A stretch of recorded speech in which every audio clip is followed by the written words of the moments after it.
733247. No te lo pierdas. Llega el momento de una buena conversación para analizar, debatir y discutir sobre el mundo en el que estamos viviendo. Es Doble Opuesto junto a Daniel Matamala, auspicio de El futuro es hoy. Invierte con Inmobiliaria Armas. Doble Opuesto por Infinita 100.1. Palabras con poder. ¿Cómo están? Buenas noches, bienvenidos a una nueva edición de Doble Opuesto en Radio Infinita. Hoy vamos a hablar de un tema internacional, del Brexit, que está viviendo de alguna manera momentos claves, y vamos a conversar de ello con dos especialistas que nos acompañan. Samuel Fernández, analista internacional de la Universidad Central. Samuel, gracias por estar hoy con nosotros. Muchísimas gracias, Daniel, una vez más. Y Pablo Cabrera, abogado, profesor del Centro de Estudios Internacionales de la Universidad Católica y además ex embajador en el Reino Unido. Pablo, bienvenido. Buenas noches, Daniel. A ver, estamos en un momento muy crítico, con negociaciones que están ocurriendo, con además una situación muy compleja en el gabinete de Theresa May. Hace un par de días incluso pareció que podía ser necesaria su renuncia, finalmente parece estar un poco más firme ahora. ¿En qué va el Brexit y qué posibilidades hay de que esto tenga un arreglo inmediato, Samuel? Yo creo que estamos como decía muy bien, en un periodo bien complicado porque le renunciaron 7 miembros del gabinete, entre ellos el que estaba encargado del ministro del Brexit, que ahora lo reemplazó por Stephen Barclay. Luego tenemos este domingo una reunión muy importante a nivel de ministros y de alto nivel europeo. Luego tenemos problemas adicionales que se han ido colgando, como es el tema de Gibraltar, que no es broma para los británicos ni para España, y que hubo una amenaza española. Luego tenemos todo el tema del acuerdo, el acuerdo propiamente tal, que es un acuerdo muy complejo, muy enredado, que poco lo entienden ellos. Y luego tenemos la parte más complicada, a mi juicio que es la más complicada. A ver, durante muchos años se ha creado una comunidad europea en materia económica. Y este aspecto hay que deshacerlo. Y hay que deshacerlo paso a paso. Hay que deshacerlo en todas las facilidades, en todo lo reglamentario, en todo lo que ha creado la comunidad económica europea. Y esa comunidad viene que ser marcha atrás ahora con el Brexit y tomado de otra manera, porque uno de sus socios más importantes se va. Y luego está la parte institucional. ¿Cómo encaja la nueva relación británica con los que quedan, con los 27 restantes, cuando todo el sistema legal ha sido construido para crear, cosa que no ha resultado todavía, una unión política? O sea, lo económico hay que echarle marcha atrás. Y la unión política también la quieren mantener, porque esa es la parte más importante que quieren salvar, y los británicos quieren salvar alguna parte de lo económico. ¿Paul? Esa es la parte fundamental. Bueno, yo miraría este tema del Brexit como un poco en el contexto de la situación mundial internacional. Creo que el Brexit, cuando se votó, había otro escenario internacional, y Europa también ya tenía en su contexto algunos problemas diferentes a los que tiene hoy día. Hoy día tiene problemas adicionales. En Estados Unidos no había sido elegida la administración Trump todavía. Las dificultades económicas y las rencillas económicas entre las dos grandes potencias de China y los Estados Unidos tampoco estaban en curso. Entonces creo que hoy día mirar el Brexit como una nueva etapa del Brexit, y por eso, a tu pregunta, creo que también hay algunas interrogantes en cuanto no al cierre del Brexit propiamente tal, porque yo creo que se va a cerrar igual, porque no creo que Europa vaya a querer echar marcha atrás a Europa de un aumento de un plazo o esperar un nuevo referéndum. El gran desafío es la votación en el Parlamento británico, y yo creo que por ahí habría que mirar cuánto ha evolucionado los electores y la sociedad británica con respecto a la necesidad o no necesidad de un Brexit, y en cuanto a las consecuencias virtuosas o nefastas que pueda tener un Brexit para el Reino Unido. Ahora, da la impresión, cuando uno sigue los debates en la política británica, que siempre se va un poco por el lado, no se plantea como derechamente el tema, bueno, ¿va a haber Brexit o no va a haber Brexit? ¿Vamos a votar de nuevo? Como que siempre va por el lado un poco la discusión, ¿no? Exacto. ¿Es ese el tema de fondo que finalmente debería tratarse en algún momento? Yo creo que ese tema se trataría en definitiva cuando vote el Parlamento. Y creo que es una alternativa a tener en cuenta porque la situación, como dije al inicio, es muy evolutiva hoy día. Y los grupos etarios en Gran Bretaña reaccionan de manera diferente. Y también el Reino Unido como tal, porque las observaciones siempre, incluso de los medios o de los lugares más lejanos, como sería en este caso Chile, normalmente miran el pensamiento de Londres.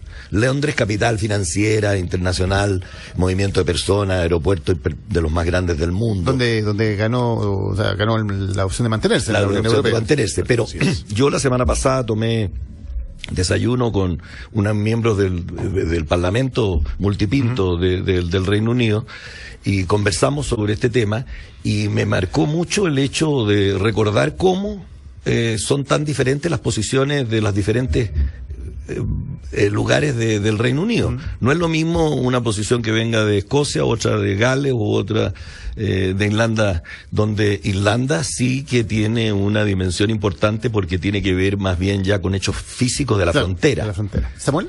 Mira, además existe la decisión del Parlamento Europeo, que no va a ser broma porque naturalmente Europa ha quedado bastante dolida con lo que ha pasado con este Brexit. Si bien es cierto, quieren salvar por razones obvias lo principal, pero la parte de hacerle pagar políticamente a Gran Bretaña este desprecio, este abandono del proyecto insignia de Europa, no va a ser sencillo, y ahí las posturas son muy claras. Hay muchos que dicen que se vaya y en buena hora, pues ya hasta luego y hay que cerrarle la puerta. Y hay otros que dicen no, seamos conscientes que hay que salvar todo lo que se ha logrado. Pero la parte más complicada es una cosa práctica, y la práctica está en la cantidad de británicos que trabajan en el continente europeo y la cantidad de europeos que trabajan en Gran Bretaña. Esto no se ha solucionado, solamente se está postergando en el acuerdo. Un acuerdo que además tiene cosas bastante curiosas, mantiene la competencia del Tribunal de Luxemburgo, mantiene la competencia en aquellas materias transferidas a la Unión Europea, que hay que echarle marcha atrás.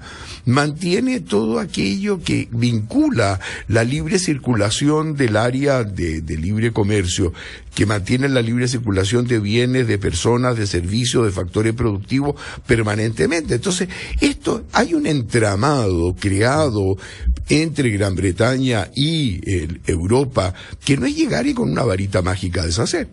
Como ya se hizo la tortilla y ahora se quieren separar los huevos de nuevo. Bueno, en esa línea, quizás como un compendio de lo que está apuntando Samuel, creo que la discusión está en el Brexit duro o el Brexit flexible, ¿no? Ahí está. Y las reservas o los resguardos que se deja el Reino Unido cuando para la etapa de transición y para la posterior cuando ya se retira definitivamente. Y ahí hay un quid de la discusión bien importante porque tiene que ver también con aspectos financieros. ¿Cuál ha sido la contribución o cuánto paga Gran Bretaña? Y esa es una discusión que permea hacia la ciudadanía de Europa y de tanto del Reino Unido como de Europa, en el sentido de que ¿es Europa más fuerte sin Gran Bretaña o es Gran Bretaña más débil sin Europa? Y creo que ahí, en los temas modernos, está con qué es lo que significa el aporte del Reino Unido a Europa y qué ha significado el aporte del Reino Unido a Europa más allá de todo este hecho de financiamiento o de libre tráfico de personas. Y ahí están todos los temas de la innovación y el desarrollo. Y yo creo que, obviamente, que ese es un tema a considerar, y ahí es donde hay que mirar cómo votan los grupos etarios en algunas partes. Sí. Yo creo que el tema también de la capacidad instalada que tiene Gran Bretaña en lo que se refiere a universidades, a centros de estudio, a reflexiones sobre el tema de la economía mundial, las finanzas o las relaciones internacionales. No olvidemos que Europa y la Unión Europea también tienen una imagen como la ha tenido el Reino Unido, como la ha tenido Francia. Hoy día hay una discusión en Europa sobre el rol que tienen esos países o la influencia de esos países en otras regiones. Llámese el Asia, principalmente, por el tema de China, Corea, África o América Latina. Y estamos viendo, aunque estamos focalizados en el Brexit, pero hoy día hay una discusión muy grande sobre el retiro prácticamente de Francia de América Latina. Hay una discusión muy grande en Francia sobre la política latinoamericana de Macron que supuestamente no existe. Claro. Y además, y justo con un detalle, que los plazos están encima, Pablo, tú lo decías, el 29 de marzo del próximo año comienza el periodo de transición, y el periodo de transición va a durar un par de años. Le cuesta alrededor de 15.000 millones de euros la contribución de Gran Bretaña, y esto es la parte más sensible para el bolsillo de los británicos, evidentemente, que le dicen, mire, si nos vamos del Brexit porque hemos gastado demasiado, porque además Bruselas es una lata de llamémosle, de burocracia y de entraba todo. Bueno, todo eso es una realidad, pero la respuesta es la que yo veo. Es una respuesta tibia. Hay una respuesta del proyecto May que en este momento se está cuestionando, porque hay un principio básico. La respuesta ha dejado descontento a todo. A Europa y a Gran Bretaña, lo cual en una de esas puede ser un buen acuerdo. Pero en definitiva, el desencanto, vale decir, se proyectó una salida al Brexit diciendo vamos a solucionar los problemas británicos. Y resulta que se están complicando los problemas británicos en vez de solucionarlos. Y eso es un factor en contra. Muestra un poco lo que es la agenda. Yo creo que aquí hay una mezcla de política con economía bien importante. Y también el valor de lo que es la decisión de los ciudadanos. Creo que es muy importante pensar en ese sentido la reacción que ha habido en Europa. El domingo, como decía al inicio Samuel, el domingo va a haber una reunión del Consejo Europeo. Y Alemania, Angela Merkel ha dicho que ella no asistiría si no hay un documento ya final. Lo que pasa que el documento, yo creo que, a tu pregunta, es central. El documento yo creo que está firmado y hay pequeñas situaciones sobre los plazos o sobre la unión aduanera y la capacidad que pueda tener Gran Bretaña en el periodo de transición de influir en algunas cosas y no perder su soberanía total. Como significó que saliera Boris Johnson y otros del gabinete, ¿no? Pero obviamente que lo que se está discutiendo es una cosa política. Y es una cosa política en lo que se refiere a una declaración que no es vinculante incluso. Que empezó de 7 páginas y está en 20 páginas. Que es un poco donde salvan la cara un poco. Hoy día en política hay que ver en ese sentido que el gobierno que está conduciendo el Brexit en Gran Bretaña es un gobierno de minoría. Porque tiene una ayuda con un partido unionista que no está a favor está a favor de una salida. Entonces, creo que por ahí hay un elemento importante que pone un desafío a la política y a la manera de hacer política en Gran Bretaña, que para algunos es una manera la expresión del parlamentarismo, obviamente, pero que es una manera para algunos muy aburrida, ¿no? A lo que estamos acostumbrados nosotros.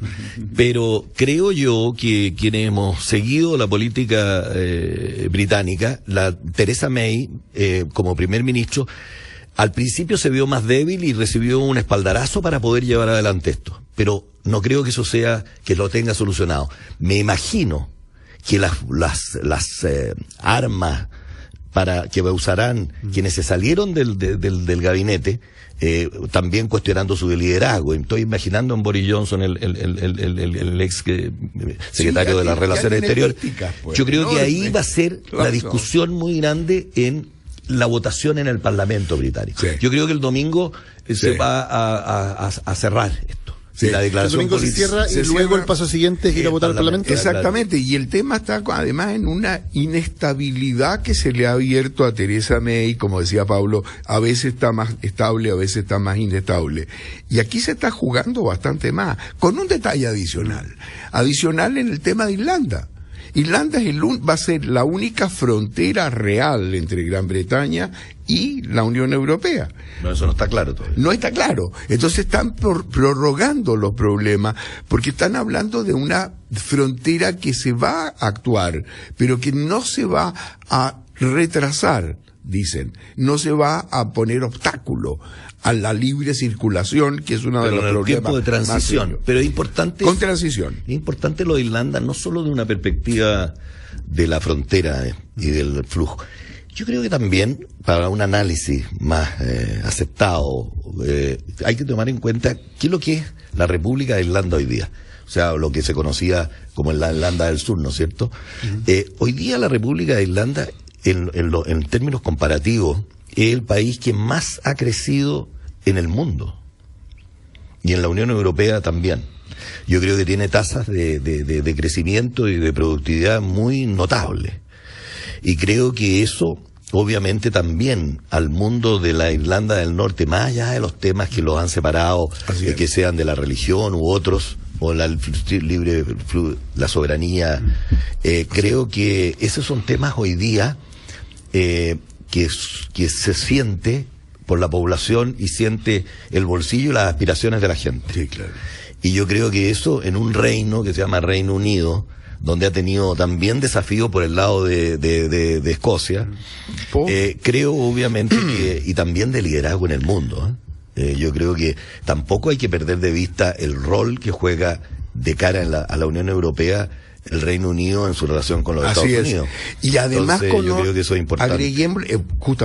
Agreguémosle algo más, agreguémosle el tema de los euroescépticos, porque este es el minuto preciso para aquellos que dicen que todo esto de la Unión Europea es una tontería que no ha dado el resultado esperado, y empiezan a criticar cosas económicas muy serias. Tenemos crisis que no han sido superadas en Grecia, tenemos en este momento la deuda del Producto Interno Bruto de Italia, que es algo verdaderamente asombroso, y que le están pidiendo una serie de medidas, ¿no es cierto? Bueno, todo eso hace que la gente que no está convencida del tema europeo y de la Unión encuentran en el Brexit una de sus razones fundamentales para decir, mire, vean cómo se están yendo, en vez de unirse, se están yendo. Entonces Macron está proponiendo en este minuto algo insólito, que rompería la unidad en un sentido muy particular.